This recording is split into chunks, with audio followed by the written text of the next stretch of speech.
खुलुमबाय बे समाव बडलेण्ड इंखं टेलिभिजननि स्टुडिअ आं मिथिका नार्जारि दिनै मोनाबिलिनि गाहाय रादाबफ्राव दङ। एमसिएलए प्रेस मोसाहारिया दिलीप सयकियाखौ गाग्लोबफिनदों। दैनि लामाजों बार्मि सुपारि स्मागलिं साथाम सुरां फालांगिरिजों लोगोसे 80 बस्ता बार्मि सुपारि जब्द। आसाम इयुथ कंग्रेसनि मावफुं आफादगिरि परितोष रयआ दोलो नागारबाय। एसटिएफआ 1.2 कौटि रांनि हेर'इन जब्द खालामदों। बर' राव थुनलाइखौ जौगाहोनाय आरो गोसारहोनायनि थांखियै गोदान दिल्लीनि बड' स्टाडि सेन्टाराव सावरायमेल खुंदों। जम्मु काश्मीराव रैखाथि हानजा आरो थिउरियानि गेजेराव इनकाउन्टार। राजस्थानाव 4 बोसोरनि उन्दै गथ'खौ जिनाहारि दायनिगिरिया हमजाबाय। दानिया फैदोनि आबुं रादाबाव।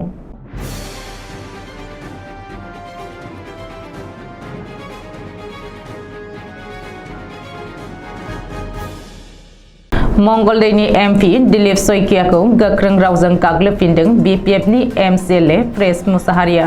बेजों लोगोसे गोजोननि बिटिसिआव हिंसा आरो गोजोन गैयै थासारि सोमजिहोनो नाजानाङा होननानै बिटिसिनि 37 नं धोनस्री बियाबनि एमसिएलए प्रेस मुसाहारिया बिजेपिनि दैदेनगिरिफोरखौ खावलायदों। मख'नो गोनांदि थांनाय समबारखालि उराङाव मुलाम्फागिरिफोरनो चेक राननाय हाबाफारियाव बाहागो लानानै दिलीप सयकियाया मियाफोरखौ लानानै माखासे अजद गोनां बानबुंथि होदोंमोन। हादरनि माखासे ओनसोलाव पाकिस्ताननि एजेन्ट हाबनानै दङ आरो बिपिएफ कंग्रेस खुंथायनि समाव बिटिसिआव मियाफोरा आगान होफैदोंमोन होननानै दिलीप सयकियाया बुंदोंमोन। दिलीप सयकियानि बे बानबुंथिखौ लानानै रायजोनाङै गोख्रों दान्थे-बिदान्थे सोलिगासिनो। बेनि गेजेरावनो दिनै रौतानि बाथाबारियाव बिपिएफनि कच राजबंशी सेलनि मोनसे मेलाव एमसिएलए प्रेस मुसाहारिया बाहागो लानानै दिलीप सयकियाखौ गोख्रों रावजों सावरायदों। बेजों लोगोसे मिरुआव आरो रायजोआव बिजेपि सोरखार आरो खुंथायनि जन्त्र सोरखारनि आखायाव थानायनि उनावबो हादरनि माखासे ओनसोलाव पाकिस्ताननि एजेन्ट हाबफैनाया खाफाल गाज्रिनि बाथ्रा होननानै प्रेस मुसाहारिया बुंदों। मख'नो गोनांदि एमपि दिलीप सयकियाया गावनि बियाबनि जौगाथायनि खामानि मावनायाव फेलें जादों। बेनिखायनो फैबाय थानाय बिसायख'थियाव गावनि फेलें जानायखौ सिखोमानो थाखायसो दिलीप सयकियाया बेबायदि बाथ्रा बुंदों होननानैबो प्रेस मुसाहारिया बुंदों। सुरां फालांगिरिफोरा गोदान आदबजों बार्मि सुपारि स्मागलिं खालामदों। माब्लाबा थाव टेंकार, माब्लाबा ट्राकआव जर'खा चेम्बार बानायना आरो माब्लाबा नाइट बासनि जोहै सुरां फालांगिरिफोरा स्मागलिं खालामदों। बेनि गेजेरावनो पुलिसनिफ्राय रैखा मोननो थाखाय माखासे सुरां फालांगिरिफोरा हानि लामानि सोलाय दैनि लामाजों स्मागलिं खालामनो लादों। नाथाय बेयावबो जाफुंसाराखै सुरां फालांगिरिफोरा। मिथिनो हानाय बायदिब्ला दिनै मिजोरामनिफ्राय दैनि लामाजों स्मागलिं खालामनानै लाबोनाय 80 बस्ता बार्मि सुपारिखौ काछाराव जब्द खालामदों। सुरां फालांगिरिफोरा सनाय दैमानि लामाजों बार्मि सुपारि स्मागलिं खालामनायनि बागै खौरां मोननाय लोगो लोगो सनाय पुलिसआ अपारेशन खालामनानै इन्जिनजों सालायग्रा गंथाम नावजों लाबोनाय 80 बस्ता बार्मि सुपारिखौ जब्द खालामनो हादों। बेजों लोगोसे साथाम सुरां फालांगिरिखौबो पुलिसआ हमदों। बबेखानि हमजानाय साथाम सुरां फालांगिरिखौ काजिदहरनि मामुन रशीद बरफुया, खसु दरम मनखाल गामिनि सुबेर आहमेद लस्कर आरो एल्टन मार होननानै सिनायथिनो हादों। रिपर्ट बायदिब्ला जब्द खालामनो हानाय बार्मि सुपारिखौ काछार जिल्लानि गेजेरजों गुबुन रायजोआव लांगासिनो थानाय जादोंमोन। लकसभा बिसायख'थिनि सिगां कंग्रेसनि थाखाय गेदेर खहा। कंग्रेसनि आरोबाव सासे दैदेनगिरिया दोलो नागारबाय। मिथिनो हानाय बायदिब्ला आसाम प्रदेश इयुथ कंग्रेसनि मावफुं आफादगिरि परितोष रयआ दोलो नागारबाय। कंग्रेसनि मासिगिरि मल्लिकार्जुन खारगेनो दिनै दोलो नागारनाय लाइजाम दैथायहरनानै परितोष रयआ कंग्रेसखौ नागारदों। दोलोनि हाबा-हुखा आरो इसिङारि एना-एनिनि थाखायनो दोलो नागारनो गोनां जादों होननानै परितोष रयआ फोरमायथिदों। बेनि सिगां मैया नगाव जिल्ला कंग्रेसनि बारग' आफादगिरि सुरेश बराया दोलो नागारदों। मिथिनो हानाय बायदिब्ला बावैसो कंग्रेस दोलोनि नागारनाय परितोष रय आरो सुरेश बरामोनहा सानैबो बिजेपिआव जयेन जादों। परितोष रय आरो सुरेश बराया दिनै रायजोआरि बिजेपिनि आफादगिरि पवेश कलितानि नुजाथिनायाव बिजेपिआव जगदान खालामो। कांग्रेसनि एमपी एबा लकसभायाव हेंथा दोलोनि लेङाइ दैदेनगिरि गौरब गगৈजों लोगोसे बारग' मन्त्रि रकिबुल हुसैननि मोजां सोमोन्दोआरि सुरेश बराया दोलो नागारनाय जाथाया नगाव जिल्लानि राजखान्थियाव गोख्रों गोहोम खोख्लैदों होननानै सावरायदों। ओरैहाय सुरेश बराया कांग्रेस नागारनायनि उनाव शुक्रबारखालि मोनाबिलियाव नगावनि एमपी प्रद्युत बरदलैया सुरेश बरानि न'आव थांनानै बुजायनो नाजाहैदोंमोन। बबेखानि दोलोनि इसिङारि एना एनिनि थाखायनो सुरेश बरायाबो कांग्रेस नागारदों होननानै मिथिनो हादों। बायहाटा सारियालियाव गोबांथार बिबांनि हेर'इन जब्द। आसाम पुलिसनि स्पेशल टास्क फोर्स सुंद'यै एसटिएफआ बायहाटा सारियालियाव गोबांथार बिबांनि हेर'इन जब्द खालामनो हादों। मिथिनो हानाय बायदिब्ला एसटिएफआ दिनै आबुङै हेर'इन सोनाय मोन 10 बक्स जब्द खालामदों।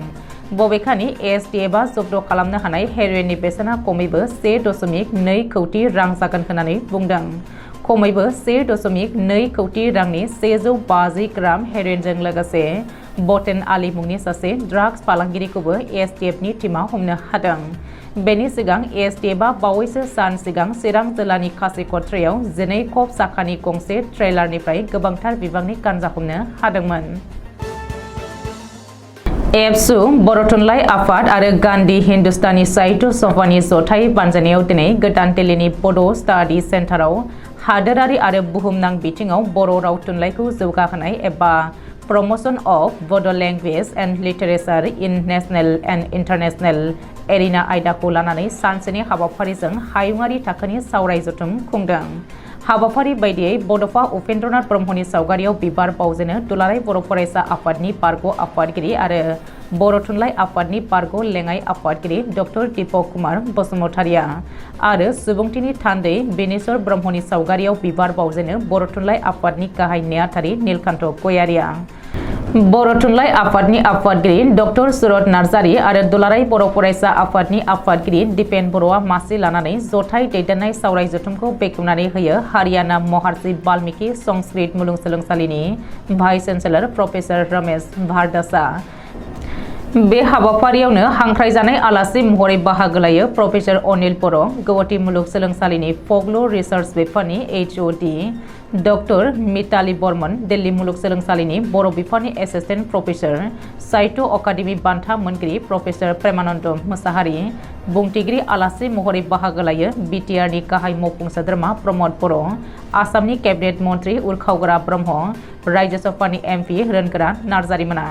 आरो बे हाबाफारियावनो माननि आलासि महरै बाहागो लाबावो एमएलए लरेन्स इस्लारि आरो बारग' एमएलए सन्दीप बसुमतारिया। बे हाबाफारियावनो बर'नि गोबां माहारियारि आफादनि दैदेनगिरिफोराबो बाहागो लादों। मख'जायोदि थांनाय बोसोराव बे रोखोमसे जायगायावनो एबसु बर' थुनलाइ आफाद आरो गान्धी हिन्दुस्तानी साहित्य सभानि जथाय बानजायनायाव बर' थुनलाइ आफादनि 62थि गायसनथाय सानखौ सानसेनि मेहेरगोनां हाबाफारिजों खुंफुंनाय जादोंमोन। जम्मु काश्मीरनि पुलवामा जिल्लायाव सनिबारखालि रैखाथि हानजा आरो तिउरियानि गेजेराव गोख्रों दावहा सोलिदों।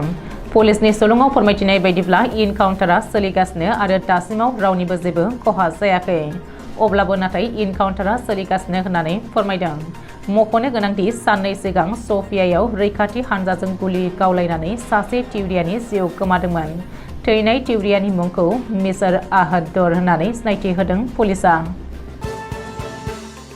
राजस्थाननि जयपुर जिल्ला राहुआ थानानि बेन्दोंआव 4 बोसोर बैसोनि सासे उन्दै हिन्जावसाखौ जिनाहारि खालामदों। जिनाहारि खालामग्रा सुबुङा रावबो नङा, राजस्थान पुलिसनिनो सासे एसआइ रेंकनि होननानै मिथिहोदों। हिन्जावसानि बिफाया राहुआ थानायाव एजाहार होनायनि उनाव पुलिसआ आथिखालाव दायनिगिरि एसआइखौ एरेस्ट खालामबाय आरो बेनि हेंथायै पक्स' आयेन बायदियै साजा होनाय जागोन होननानै फोरमायथिदों। एसपि बन्दिता रानाया बुंबावदोंदि बे पुलिसनि एसआइआ बिसायख'थि डिउटिनि थाखाय फैदोंमोन। ओजोंहाय राजस्थाननि सावस्रि मन्त्रि प्रसाद दिलाल मीनाया फोरमायदोंदि दायनिगिरिखौ सासपेन्ड खालामनो लादों आरो सोरखारा निमाहा होनाय नङा। दिनै मोनाबिलिनि रादाबा एसेनोसै। गोजोन्थों।